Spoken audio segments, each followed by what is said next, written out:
இந்த செய்தியை உங்களுக்காக வழங்குவது வெட்டிங் ஃபீவர் மேகசின்.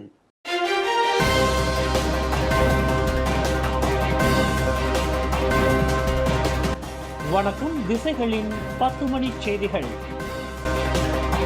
பணி நேர தளர்வுகளுக்கு மலேசிய தொழிலாளர்கள் விண்ணப்பிக்க முடியும். அரசாங்கம் அறிவித்திருந்ததை போல மலேசிய தொழிலாளர்கள் வேலையிடத்தில் பணி நேர தளர்வுகளை கேட்டு தங்கள் முதலாளிகளிடம் விண்ணப்பிக்கலாம் என்று மனிதவள அமைச்சர் ஸ்டீவன் சிம் சி கியோங் அறிவித்துள்ளார். வேலை நேரம், வேலை நாட்கள் மற்றும் வேலை செய்யும் இடம் ஆகியவற்றின் அடிப்படையில் மிக தளர்வான பணி நேரத்தை ஏற்படுத்தி தருமாறு தங்கள் முதலாளிகளிடம் அல்லது நிர்வாகத்திடம் மலேசிய தொழிலாளர்கள் விண்ணப்பிக்க முடியும் என்று அமைச்சர் சுட்டிக்காட்டினார். 1955 ஆண்டு தொழிலாளர் சட்டம் 60B மற்றும் 60Q ஆகிய பிரிவுகளின் கீழ் தொழிலாளர்கள் இந்த விண்ணப்பத்தை சமர்ப்பிக்க முடியும் என்று அவர் குறிப்பிட்டார். வேலை நேர தளர்வுகள் கேட்டு தொழிலாளர்கள் 60 நாட்களுக்குள் தங்கள் முதலாளியிடம் விண்ணப்பிக்க வேண்டும். தொழிலாளர்களின் அந்த விண்ணப்பத்தை முதலாளிகள் நிராகரிப்பார்களேயானால் அதற்கான காரணங்களை முதலாளிகள் வழங்க வேண்டும் என்று ஸ்டீவன் சிம் தெரிவித்தார். மலேசிய தொழிலாளர்கள் மத்தியில் வேலையிடங்களில் 3K பணிச்சூழலை ஏற்படுத்தவும் அதனை ஆதரிக்கவும் மனிதவள அமைச்சு விரும்புகிறது.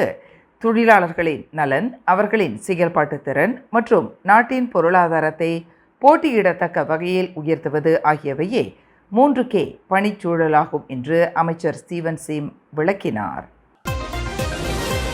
ஒற்றுமை அரசாங்கத்தின் செயலக தலைமைத்துவ கூட்டம் இன்று மாலையில் பிரதமர் டத்துஸ்ரீ அன்வார் இப்ராஹிம் தலைமையில் புத்ராஜயா ஸ்ரீபடானாவில் நடைபெற்றது.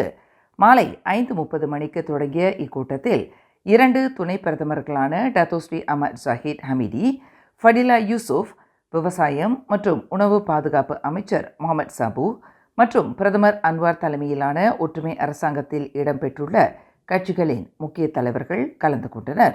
இக்கூட்டத்தில் எதிர்க்கட்சி எம்பிக்களுக்கு மானிய ஒதுக்கீடு செய்யப்படுவது தொடர்பில் முக்கிய விவாதம் நடைபெற்றதாக தெரிகிறது. எனினும் இரவு 9 மணி வரையில் அந்த கூட்டத்தின் உள்ளடக்கம் வெளியிடப்படவில்லை. தமக்கு எதிரான சிறை தண்டனை 6 ஆண்டுகளாக குறைக்கப்பட்டதை தொடர்ந்து அத்தண்டனை காலத்தை வீட்டுக்காவலில் கழிப்பதற்கு முன்னாள் பிரதமர் டத்துஸ்ரீ நஜீப் துன் ரசாக் சமர்ப்பித்துள்ள சீராய்வு மனு தொடர்பான விவகாரம் அமைச்சரவையில் விவாதிக்கப்படவில்லை என்று அரசாங்க பேச்சாளர் ஃபமி ஃபட்சில் தெரிவித்துள்ளார். அதேவேளையில் கோலாலம்பூர் உயர் நீதிமன்றத்தில் நஜீப் சமர்ப்பித்துள்ள வழக்கு மனுவிற்கு ஆதரவாக துணை பிரதமர் டத்துஸ்ரீ அஹ்மத் ஜாஹித் ஹமிடி சமர்ப்பித்துள்ள அபிடேவிட் மனு குறித்தும் அமைச்சரவை விவாதிக்கவில்லை என்று தொடர்புத்துறை அமைச்சருமான ஃபமி ஃபட்சில் விளக்கம் அளித்துள்ளார். சபா மாநிலத்தின் பழம்பெரும் அரசியல்வாதியும் PBRS கட்சியின் முன்னாள் தலைவருமான ஜோசப் குரூப் இன்று காலமானார். அவருக்கு வயது 79. சபா அரசியலில் ஜோசப் பைரின் கிட்டிங்கானால் உருவாக்கப்பட்ட பெர்சாத்து கட்சியின் முக்கிய தலைவர்களில் ஒருவராகவும் பின்னாளில் PBRS எனப்படும் பார்த்தி பெர்சாத்து ரயட் சபா என்ற கட்சியை தோற்றுவித்து பரிசான் நேஷனலில் ஓர் உறுப்பு கட்சியாக சேர்த்தவருமான ஜோசப் குரூப் கடந்த ஆண்டு ஜனவரியில் அரசியலிலிருந்து ஓய்வு பெறுவதாக அறிவித்தார். சபா முன்னாள் துணை முதலமைச்சரான ஜோசப் குரூப் 1994 ஆண்டு பைரின் கிட்டிங்கான் தலைமையிலான பெர்சாத்து கட்சி பரிசான் நேஷனலிலிருந்து திடீரென்று விலகிய போது அக்கட்சிக்கு மாற்றாக PBRS கட்சியை துன் மகாதீர் முகமது தலைமையிலான பரிசான் நேஷனலில் ஓர் உறுப்பு கட்சியாக இணைத்த பெருமை ஜோசப் குரூப்பையே சாரும். மக்களை பாதுகாப்பதற்கு பதிலாக சட்டங்களை பயன்படுத்தி அரசாங்கம் அச்சுறுத்தி வருகிறது என்று முன்னாள் பிரதமர் துன் மகாதீர் முகமது இன்று குற்றம் சாட்டினார். அரசாங்கத்தின் அறிவுறுத்தலுக்கு கீழ்ப்படிய தவறினால் சிறை தண்டனை மற்றும் அபராதம் விதிப்பதற்கு சட்டங்கள் பயன்படுத்தப்படுவதாக அவர் குறிப்பிட்டார். தமது குடும்ப உறுப்பினர்களுக்கு எதிராக மலேசிய ஊழல் தடுப்பு ஆணையமான SPRM நடத்தி வரும் விசாரணையை துன் மகாதீர் சுட்டிக்காட்டினார். கடந்த 40 ஆண்டு காலம் நடைபெற்ற வர்த்தகம் தொடர்பான அனைத்து பரிவர்த்தனை விவரங்களையும் SPRM கூறுகிறது. கடந்த 40 ஆண்டுகளின் வர்த்தக செயல்பாட்டு பதிவுகள் அல்லது தரவுகளை யாருமே இவ்வளவு நீண்ட காலத்திற்கு வைத்திருப்பதில்லை என்று துன் மகாதீர் குறிப்பிட்டார். மலேசிய இந்தியர்களின் சொத்துடைமையை மீட்டெடுப்பதற்காக எதிர்வரும் ஏப்ரல் 28 ஞாயிற்றுக்கிழமை கோலாலம்பூர் தான் ஸ்ரீ சோமா அரங்கில் தன்னார்வ இயக்கங்களின் ஒருங்கிணைப்பில் மாநாடு நடைபெறவிருக்கிறது. இந்த மாநாட்டில் மூத்த தலைவர்கள் 2 பங்கேற்கவிருக்கின்றனர் என்று மாநாட்டு செயலாளர் சிமு விந்தைக்குமரன் தெரிவித்துள்ளார். காலை 9 மணிக்கு தொடங்கி மாலை 4 மணி அளவில் முடிவரும் இந்த மாநாட்டை மஇகவின் முன்னாள் தேசிய தலைவரும் முன்னாள் சுகாதார அமைச்சருமான தான்ஸ்ரீ டாக்டர் எஸ். சுப்பிரமணியம் அதிகாரப்பூர்வமாக தொடங்கி வைப்பார்.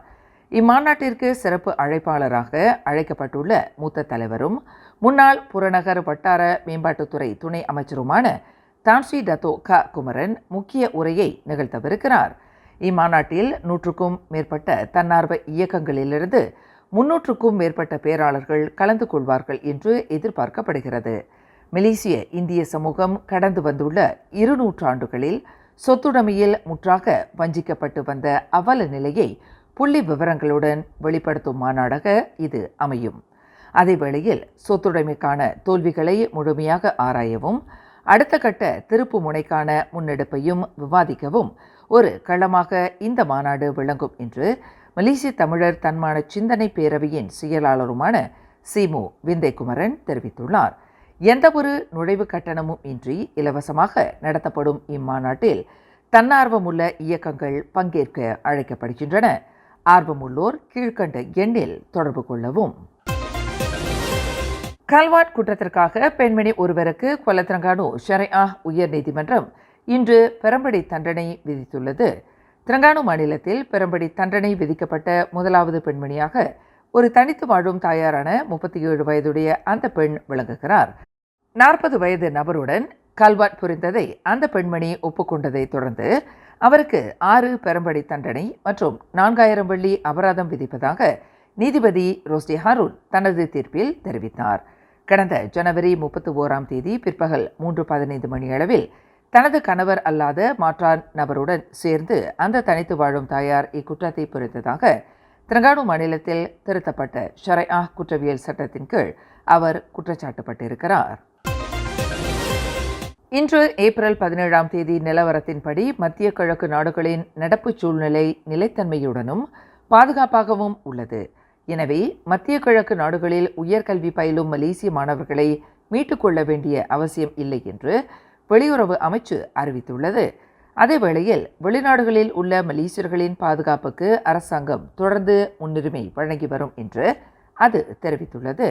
மத்திய கிழக்கில் உள்ள மலேசியர்களுக்கு ஆபத்து அவசர வேளைகளில் உதவுவதற்கு ஈரான், ஈராக், ஜோர்டான் மற்றும் லெபனான் ஆகிய நாடுகளை இலக்காக கொண்டு நடவடிக்கை அறைகளை வெளியுறவு அமைச்சு திறந்துள்ளதாக அது குறிப்பிட்டுள்ளது. தற்போது சுட்டெரிக்கும் வெயில் காலத்தில் கெடா மாநிலம் நீர் நெருக்கடியை எதிர்நோக்கவில்லை என்று மாநில மந்திரி பசார் முகமது சனுசி முகமது நூர் தெரிவித்துள்ளார். கோடை காலத்தில் இதற்கு முன்பு நிலவி வந்த நீர் நெருக்கடியைப் போல் இம்முறை ஏற்படவில்லை. அதற்காக இறைவனுக்கு நன்றி தெரிவித்துக் கொள்வதாக சனுசி குறிப்பிட்டுள்ளார்.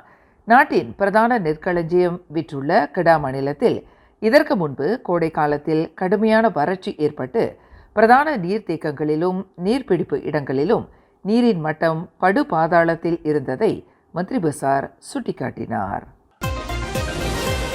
ஷா அலாம் செக்ஷன் 35 உள்ள தொழிற்சாலையில் சிமெண்ட் கலவை இயந்திரத்திற்குள் தொழிலாளர் ஒருவரின் தலை துண்டிக்கப்பட்ட நிலையில் சடலம் கிடந்தது கண்டுபிடிக்கப்பட்டுள்ளதாக மாவட்ட போலீஸ் தலைவர் ஏசிபி இக்பால் இப்ராஹிம் தெரிவித்தார்.